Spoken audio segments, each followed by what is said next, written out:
예, 안녕하십니까. 민법교수 유병태입니다. 어쨌든 이번 시간 누누이 말씀드리지만 지금은 책 읽기 위주다라고 이야기했습니다. 여기서 뭐 다른 걸 더 하면 욕심이죠. 어쨌든 177페이지 임대차의 효력. 임대차도 법률행위이므로 민법정칙에서 설명되는 법률행위의 효력 요건을 구비하지 못하며 무효 또는 취소 사유가 될 것이고, 효력 요건이 구비되어 임대차가 유효한 경우 역시 임대차에 따른 권리 변동이 일어나게 될 것이다라는 것. 178페이지 임대인의 의무.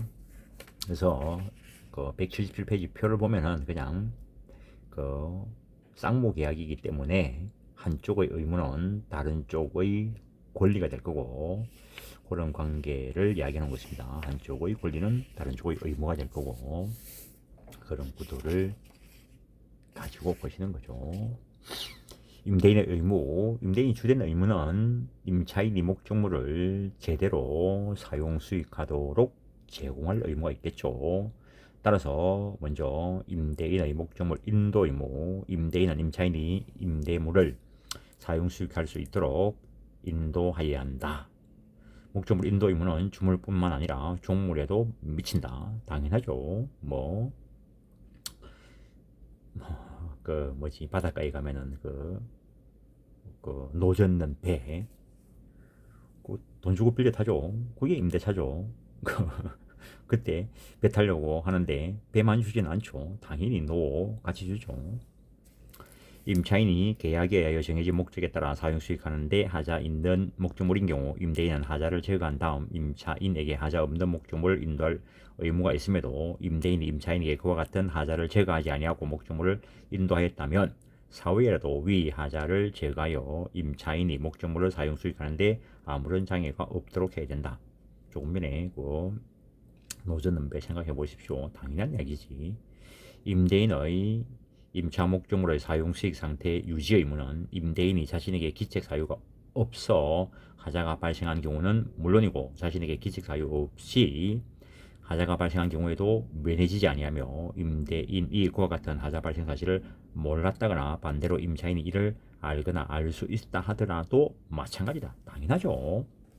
기책 여하를 불문하고 임대를 했으면 임차인이 제대로 사용 수익할 수 있도록 해줘야 되겠죠.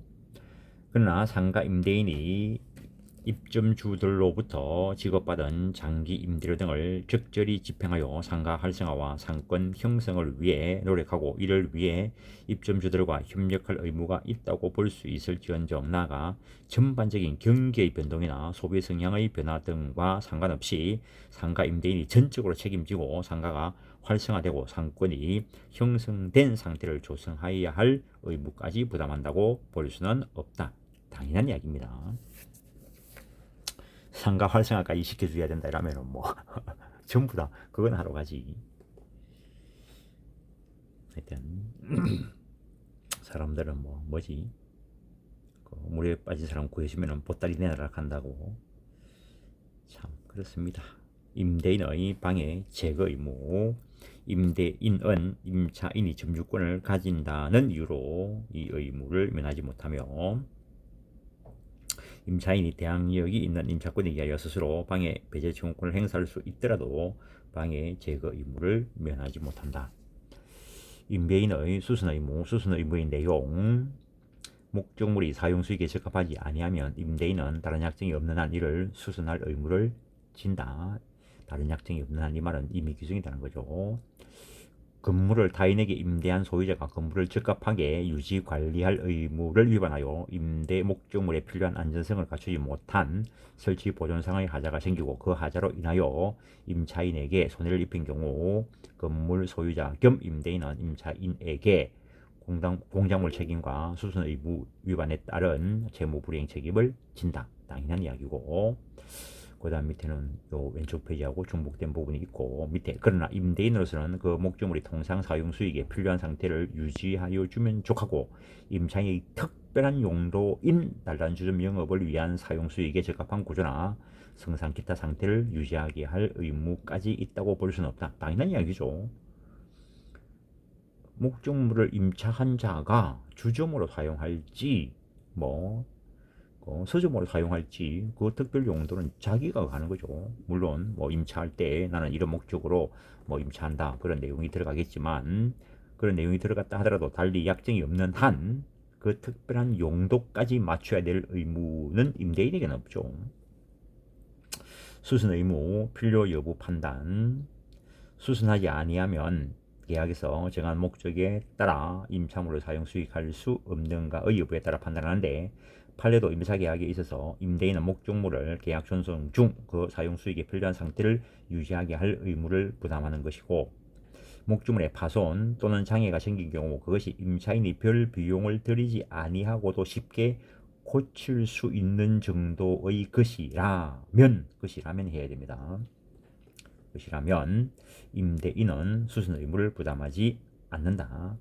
즉 경미하고 사소한 수선은 임차인 스스로 부담한다는 거. 왜 거기서 말이 그렇게 들어간지 좀 모르겠는데 조합하면서 조금 오타가 치어지는데 다시 한번요.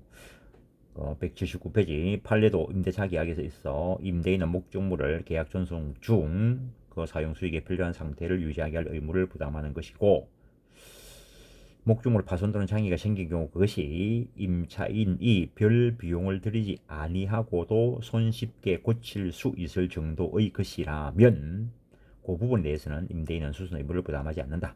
경미하고 사소한 수선은 임차인이 부담한다는 이야기가 되는 것이고 그것을 수선하지 아니하면 임차인이 계약에 의하여 정해진 목적에 따라 사용 수익할 수 없는 상태로 낼 정도의 것이라면 임대인은 수선 의무를 부담한다라는 거.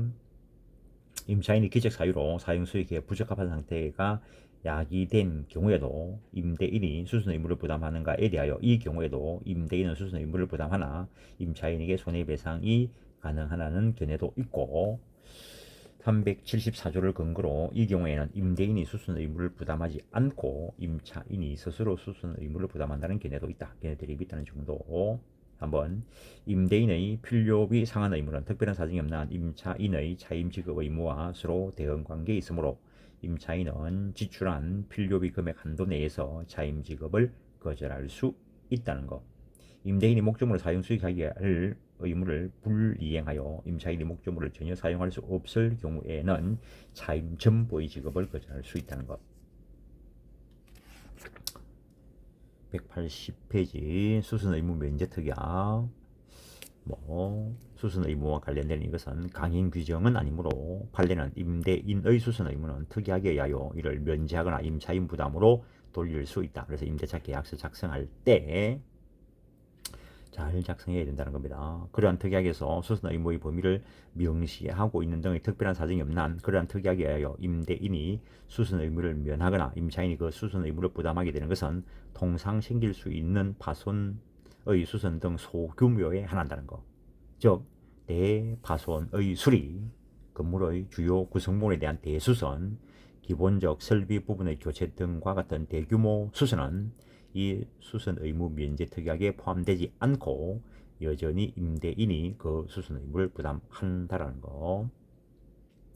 임차인의 인용 의무, 임대인이 임대물의 보존에 필요한 행위를 하는 때 임차인은 이를 거절하지 못한다. 그러나 임대인이 임차인의 의사에 반하여 보존 행위를 하는 경우에 임차인이 이로 인하여 목적을 달성할 수 없을 때에는 계약을 즉시 해지할 수 있다는 것. 임대인의 비용 상환 의무.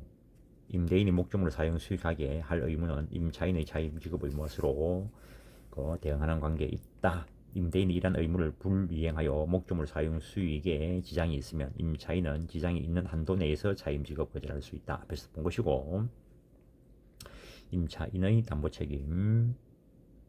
임대인은 임차인에게 임차 권한 및 임대물의 적절한 사용 수익 상태에 대하여 담보 책임을 부담한다. 임대인의 담보 책임에 대해서는 매도인의 담보 책임에 관한 규정이 준용된다.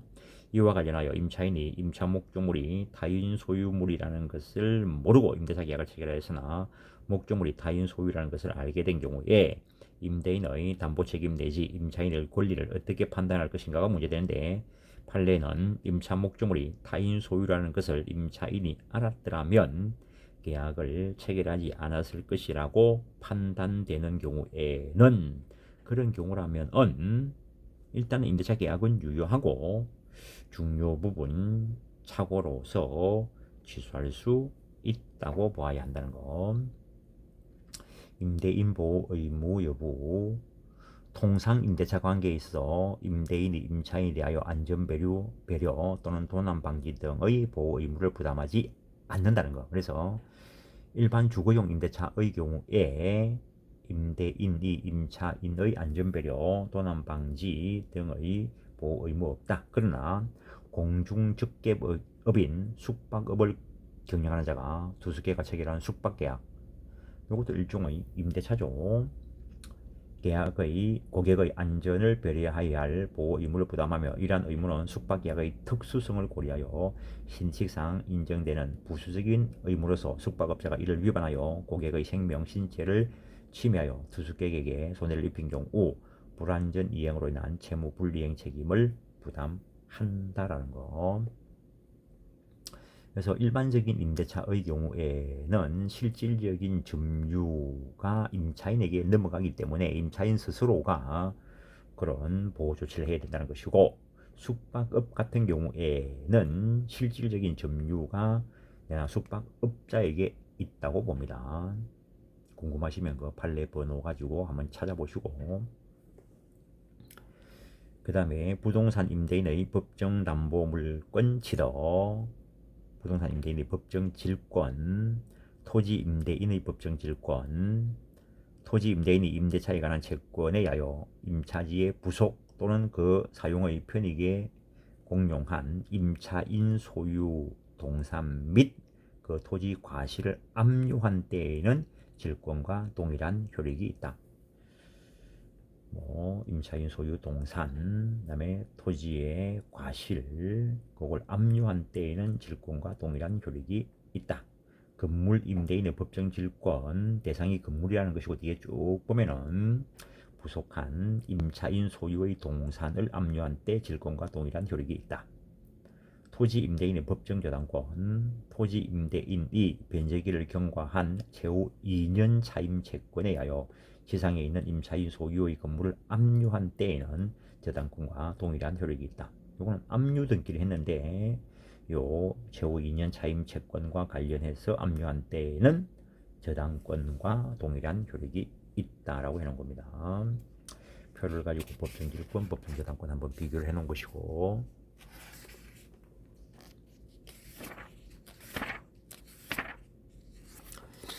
토지 임차인의 권리 의무, 임차인의 주된 권리는 사용 수익권이죠. 임차인은 계약 또는 목적물 성질에 정해진 용법으로 임차물을 사용 수익할 의무를 부담한다.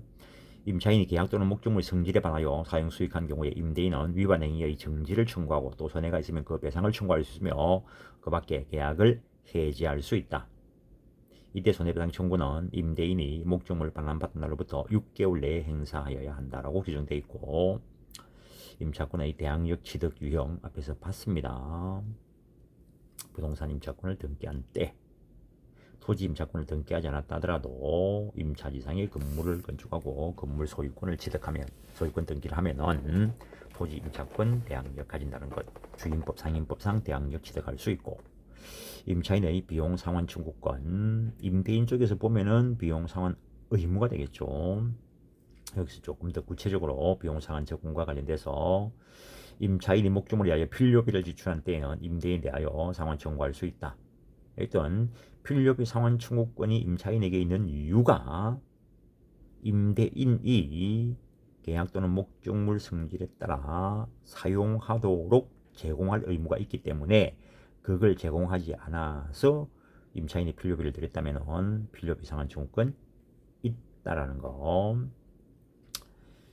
이때 필요비란 임차물의 보존을 위한 비용과 임대차 계약의 목적에 따른 사용 수익을 위하여 지출한 비용을 말한다. 따라서 판례는 임차인이 임차 건물에서 영업을 하기 위하여 한 시설 개선 비용, 예컨대 점포 영업을 위한 장치나 시설 비용 등이나 부착한 물건, 예컨대 간판의 비용은 임차인의 영업을 위한 것이지 임차물인 건물 보존을 위한다거나 객관적인 건물 가치를 증가시키기 위한 것이 아니기 때문에 이것은 필요비나 유익비에 해당하지 않는다.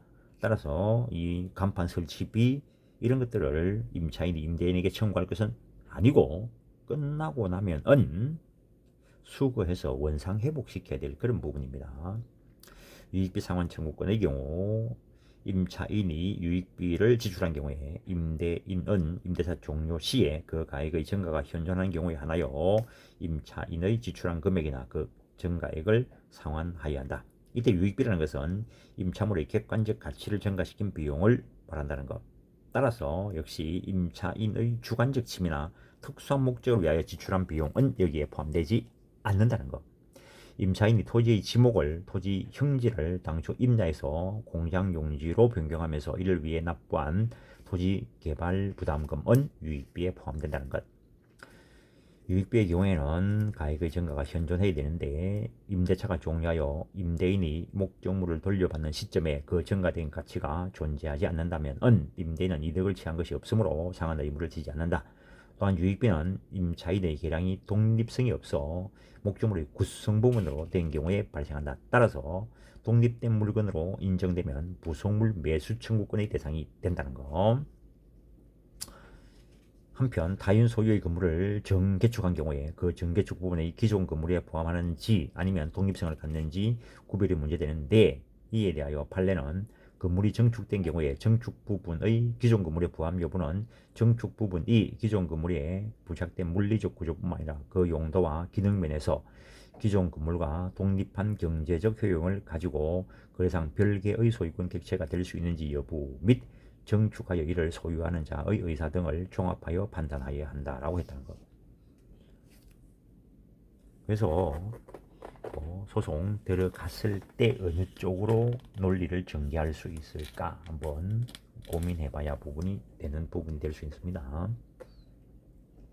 임차인의 비용 상환 청구권 행사 시기 필요비는 지출 즉시 상환 청구할 수 있고 이때부터 소멸시효가 진행한다라는 것.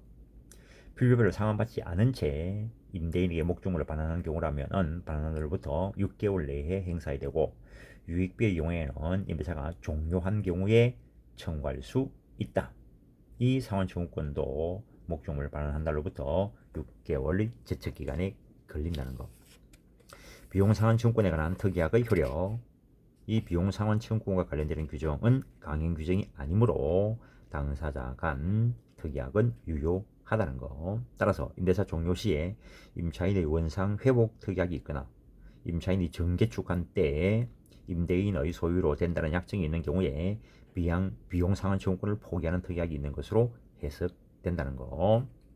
판례도 임대차 계약 체결 시 임차인이 임대인의 승인하에 임차 목적물이 건물 부분을 개축 또는 변조할 수 있으나 임차 목적물을 임대인에게 명도할 때는 임차인이 일체의 비용을 부담하며 원상 복구를 하기로 약정했다면 이는 임차인이 임차 목적물에 지출한 각종 유익비 상환 청구권을 미리 포기하는 취지의 특약이고 그 특약은 유효하다는 것. 비용 상환 청구권은 포기될 수 있다는 겁니다. 임차인의 비용 상환 청구권의 효력 유치권으로 보호될 수 있다. 이때 필요비, 유익비, 포기 특약이 없다면은 이거는 목적물의 들인 비용이기 때문에 유치권의 피담보 채권이 될 수 있다는 것. 다만 유익비의 상환에 관하여 법원이 임대인에게 기간을 허용한 때에는 그 기간에는 변제기가 도래하지 않은 것이 되기 때문에 유치권 인정되지 않는다는 거.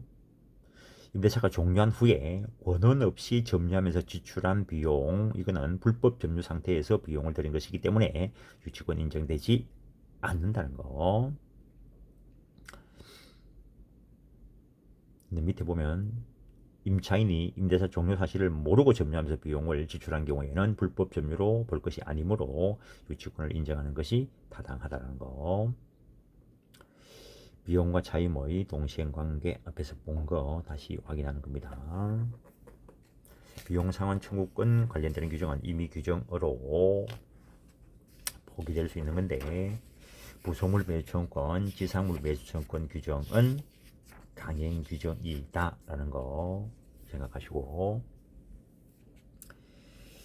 부속물 매수청권 건물 기타 공작물의 임대차일 것 2번 임차인이 건물 기타 공작물 사용 편의를 위하여 동의를 얻어 부속시켰을 것 부속물이란 임차인의 소유에 속하고 건물 구성 부분을 이루지 않는 독립한 물건으로서 건물의 사용에 객관적인 편익을 가져오는 물건을 말한다. 따라서 용도가 사무실인 부분을 임차한 후에 음식점을 경영하기 위하여 각종 시설을 설치한 경우에는 매수 청구의 대상이 되지 않는다. 이거는 수거해서 원상 회복시켜야 될 부분이라는 거. 즉 부속된 물건이 오로지 건물 임차인이 특수 목적에 사용하기 위하여 부속된 것일 경우에는 이 부속물 매수 청구의 대상인 부속물에 해당하지 않는다. 한편 쉽게 분리가 가능하고 분리해도 가치 감소가 되지 않는 경우에는 역시 부속물이라 할 수 없다. 또는 임대인으로부터 임차인이 매수한 부속물일 것. 그 다음에 임대차가 종료하였을 것. 이와 관련하여 자임 연체를 이유로 계약 해지된 경우에도 행사할 수 있는가가 문제가 되는데 채무 불이행 등으로 종료된 경우에는 부속물 매수청권 인정되지 않는다는 것. 일시 사용을 위한 임대차에도 적용하지 않는다는 것. 전차인의 경우에도 일정한 요건 하에 부속물 매수청권이 인정되는데 198페이지에 가면 상세하게 되어 있습니다. 부속물 매수청권 행사 및 효과. 부속물 매수청권 형성권이고 행사하면은 매매계약이 체결된 것으로 다루어진다는 것. 따라서 그 매수대금하고 목적물 인도 의무 동시행 관계에 있다라는 것. 이 부속물 매수청권 하면은 매매에 관한 법리가 적용되는 것이고 이것은 건물 기타 공작물 자체에 대해서 생기는 권리라고 볼 수 없기 때문에 유치권 인정되지 않는다는 것. 부속물 매수청권 행사 주체와 상대방 186페이지 부속물 매수청권은 부속물의 소유자인 건물 임차인이 그 임대인을 상대로 행사하여야 하는 것이지만 적법한 동의를 얻은 임차권 양수인이 부속물 매수청권 행사할 수 있으며 대항력 갖춘 임차권이 있는 임차물의 양수인은 임대인 지위를 승계하므로 그 양수인은 부속물 매수청권의 상대방이 된다는 것. 이 부속물 매수청권 강행 규정이다라는 것. 이를 배제하는 특약은 임차인에게 불리한 것으로 효력이 없다. 다만 실질적으로 임차인에게 불리하지 않은 경우에는 포기할 수 있다는 거. 판례도 건물 부분을 임대할 때 그 임차보증금과 임료를 시가보다 저렴하게 해주고 그 대신 임대차가 종료될 때 그가 설치한 부속물에 대한 시설비나 필요비, 유익비, 권리금 등을 일체 청구하지 아니하기로 약정한 경우 매수청권을 포기하였다 볼 것이고 그러한 경우에는 임차인에게 불리한 것이라 볼 수 없다. 따라서 유효하다라고 했다는 것. 지상물 매수청권 건물 등 소유를 목적으로 한 토지 임대차 기간이 만료할 것. 역시 채무 불이행으로 해지당한 경우에는 지상물 매수청권 인정 안 한다는 거. 건물, 수목, 기타 지상신설이 현존할 것. 매수청구의 대상이 되는 건물은 토지 임대 목적에 반하여 축조되고 임대인이 예상할 수 없을 정도의 고가의 것이라는 이런 특별한 사정이 없는 한 반드시 기존 건물이거나 임대인의 동의를 얻어 신축한 것에 한정되지 않는다. 행정관청의 적법한 허가를 받은 건물이 아니어도 된다. 또한 임차인의 매수청구는 물론 건물의 객관적 가치 여부나 임대인의 소용 여부는 그 행사 요건이 아니다. 임차인 소유 건물이 임대한 토지 외에 임차인 또는 제3자 소유 토지 위에 걸쳐서 건립되어 있는 경우에는 임차지에 있는 건물 부분 중 구분 소유의 객체가 될 수 있는 부분에 한하여 매수 청구가 허용된다는 거. 이때 지상 건물의 객관적 편익을 주는 부속물이나 부속시설 등이 포함되는 것이지만 이와 달리 임차인이 자신의 특수한 용도나 사업을 위하여 설치한 것이라면 여기에 포함되지 않는다는 거. 그 다음에 임차인 쪽에서 존속기간 만료하고 지상물이 현존하고 있고 임차인 쪽에서 계약 갱신을 청구하고 임대인이 갱신을 원하지 않을 것. 지상물 매수권은 토지 임대 기간 만료 시에 임차인이 갱신 청구 후 임대인으로부터 거절당한 경우에 행사하는 것이 원칙이다. 이와 관련하여 판례는 기간의 약정이 없는 토지 임대차 계약을 임대인이 해지한 경우 기간의 정함이 없으면 양 당사자는 해지 통지할 수 있죠. 부동산 일대는 임대인이 있을 때면 6개월이 경과되어야 되겠지만 이때도 매수청구권이 인정되는데 이때에는 임대인이 계약 갱신을 거절한 것으로 볼 수 있기 때문에 이때에는 임차인이 갱신을 청구할 필요 없이 지상물 매수 청구할 수 있다는 것. 지상물 매수권 역시 형성권이고 행사되면 매매계약이 체결된 것으로 다루어진다는 것. 따라서 대상물 인도와 대금 지급 동시행관계가 될 것이고 동시행관계가 존재하는 한 지연손해금은 청구할 수 없지만 지상건물 등의 점유 사용으로 부지를 계속 점유 사용하는 임차인은 이제 임차가 종료됐으니까 만료됐으니까 임료 상당의 부당이득을 반환할 의무가 있다.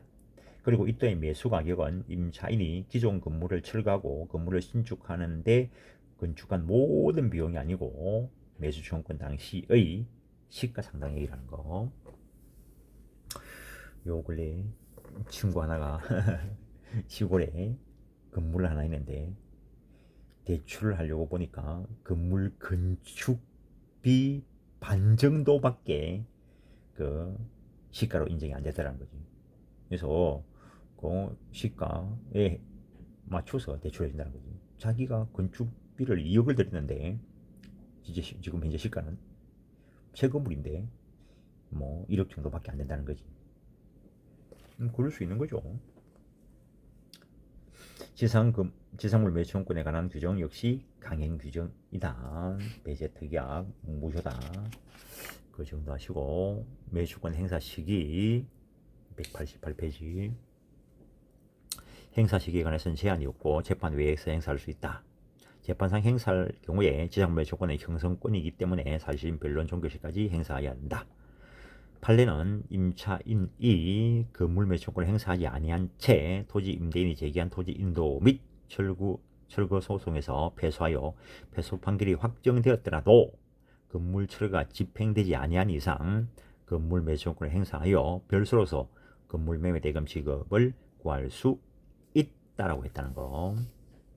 매수권 행사 주체와 상대방 지상물 매수권은 지상물 소유자에 하나여 행사할 수 있고 임차권 소멸 당시에 매수권을 행사할 수 있었고 지상건물 소유권 등기 등으로 임차권이 대항력이 있었다면 그 후의 토지 양수인에 대하여 행사할 수 있다.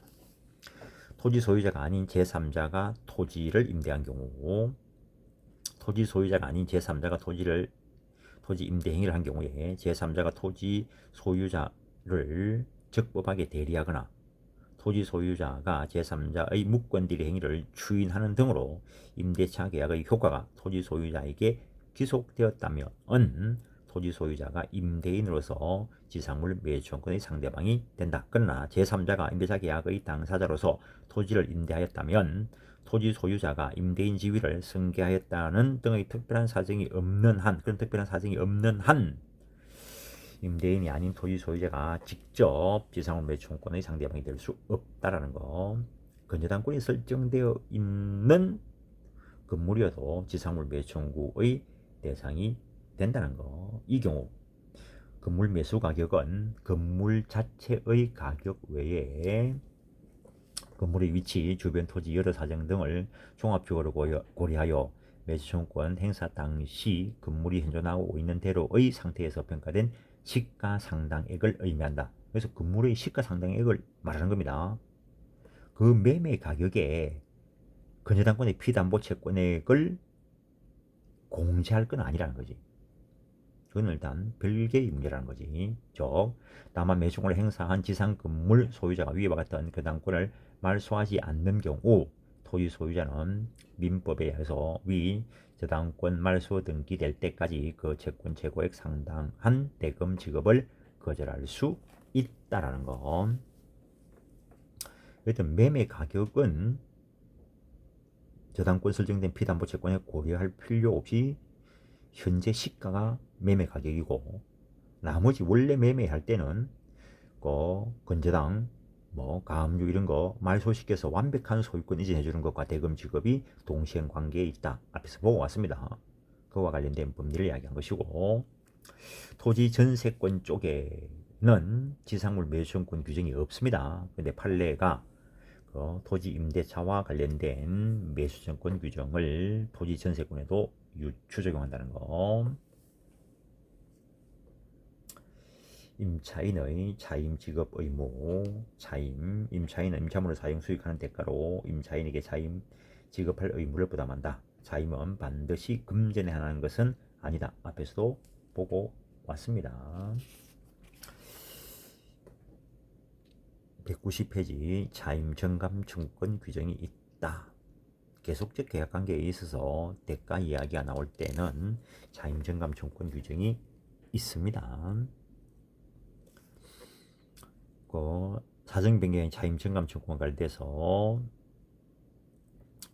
그 밑에 두 줄 차임 부정액의 특약이 있는 경우를 하더라도 임대인은 신의 측에 반하는 정도의 사정 변경을 이유로 차임 정액 청구는 형평의 원칙상 인정될 수 있다는 판례가 있다는 것. 차임 지급 시기 법문상 후급이 원칙입니다. 차임은 동산, 건물이나 대지에 대하여는 매월 말에, 기타 토지에 대해서는 매년 말에 지급해야 한다. 그러나 수확기 있는 때에는 그 수확 후 지체 없이 지급해야 된다. 본인들은 이게 안 느끼시죠? 네, 어릴 때 그 시골에서 그 집에 어르신들이 소작을 했다는 말은 그 남의 땅, 쉽게 이야기하면 농지 임차를 한 거죠, 옛날에.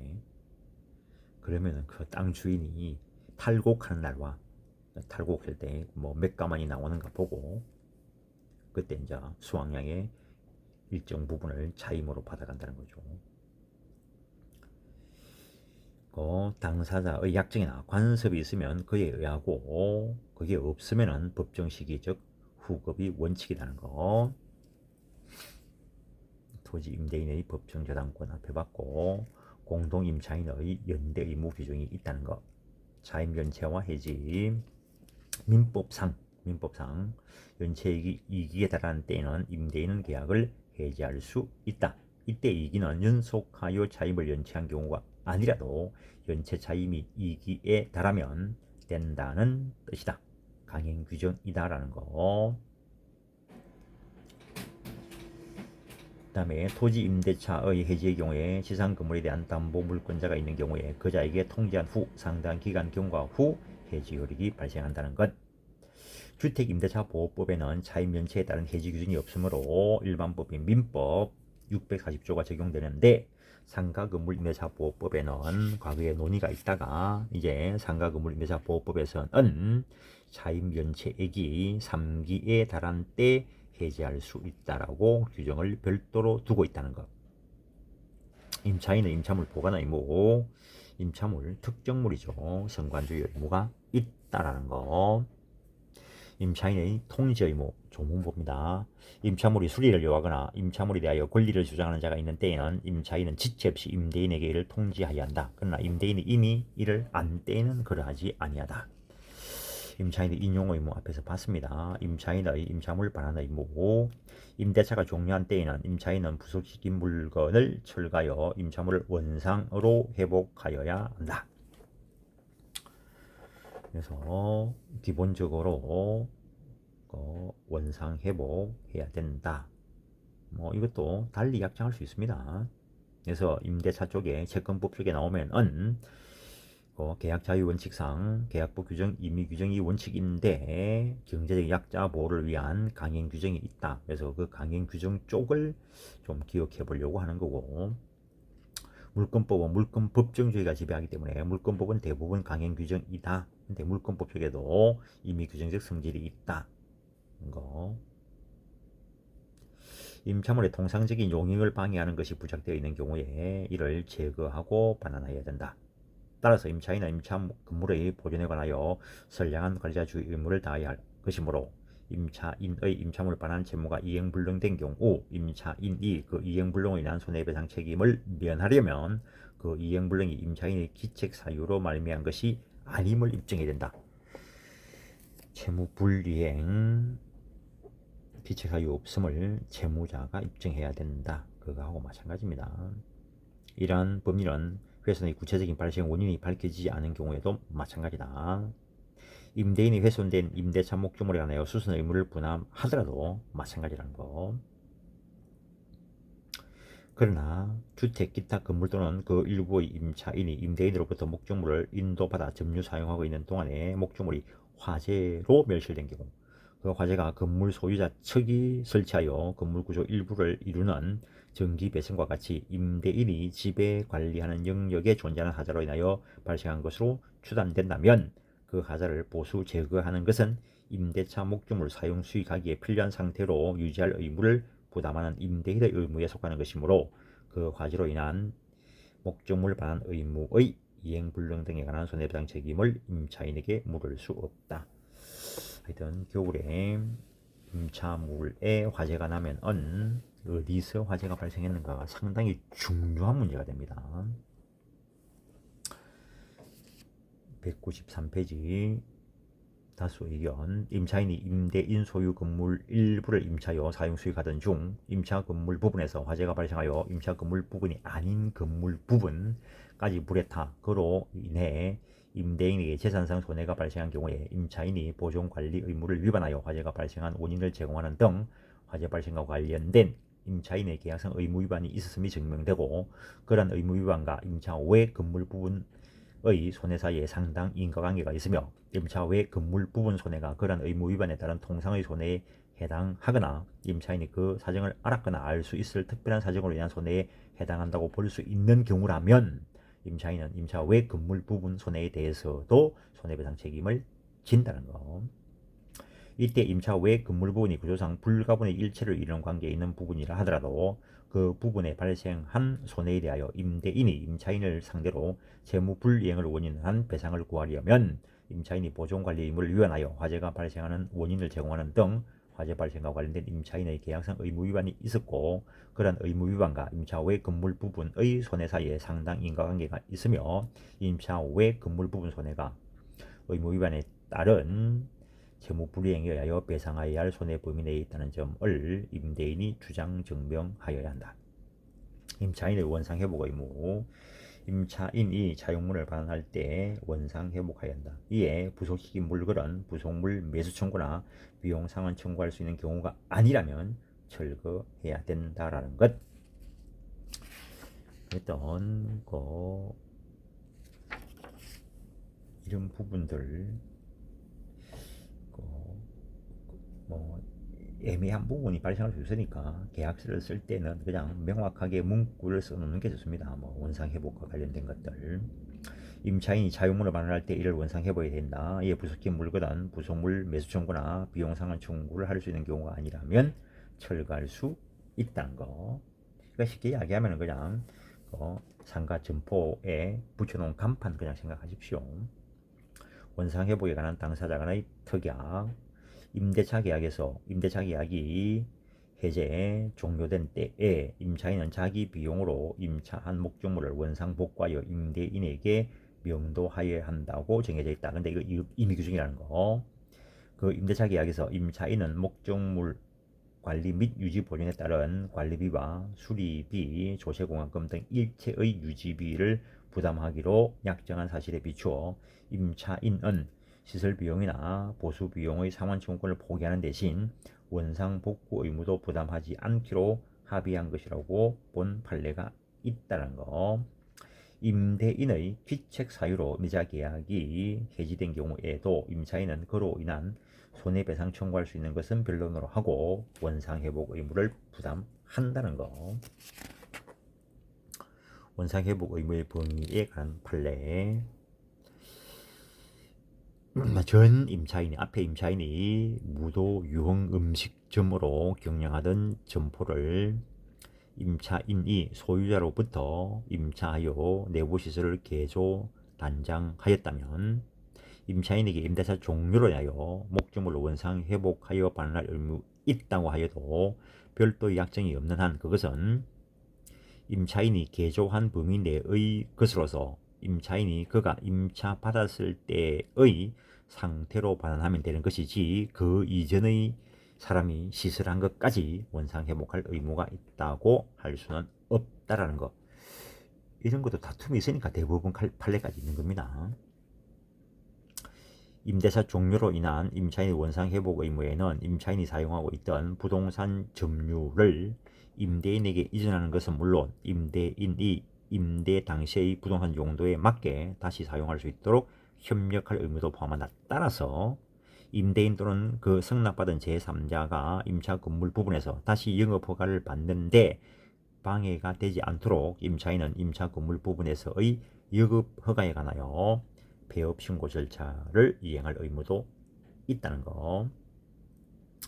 임차인이 원상 회복을 하지 않아 임대인이 원상 회복한 경우 임대차 종료 시 임차인의 원상 회복 의무 지체로 인하여 임대인이 입은 손해는 원상 복구를 위한 철거 비용 등과 임대차 종료 시 임차인의 원상 회복 의무 지체로 인하여 임대인이 입은 손해는 이행 지체일로부터 임대인이 실제로 원상 회복을 완료한 날까지의 임대료 상당액이 아니라 임대인이 스스로 원상 회복할 수 있었던 기간까지의 임대료 상당액이라는 것. 당연한 이야기겠죠.